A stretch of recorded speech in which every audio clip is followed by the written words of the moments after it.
Hello नमस्कार हमर मैथिलानी बहन सब मिथिला परंपरा चैनल में एक बेर फिर अहाँ सभक स्वागत है। आब अरदारा खत्म भ गेल और अखाड़ो खत्म भ रहल अछि। काल्हि 10 तारीख के पूर्णिमा अछि, अखाड़क पूर्णिमा।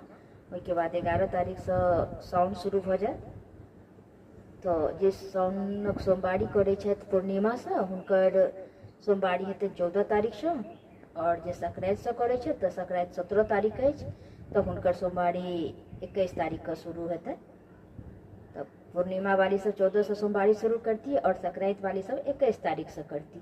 15 तारीख को पंचमी अछि और 27 तारीख को मधुश्रावणी। जिनका सबके एहि बेर पाबनि हेतै, नव विवाह भेल हेतनि, ओ सब पंचमी मधुश्रावणी पूजती।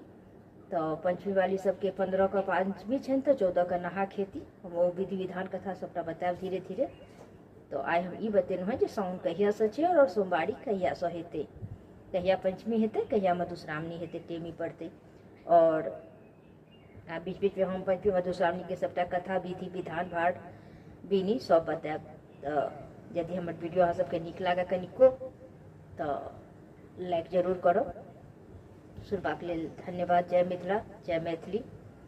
प्लीज हमरा चैनल के सब्सक्राइब कर लेब। अहाँ सब धीरे धीरे सब मिथिला परंपरा चैनल सब विधि विधान बताबऽ के लेल बनेलहुँ हैं।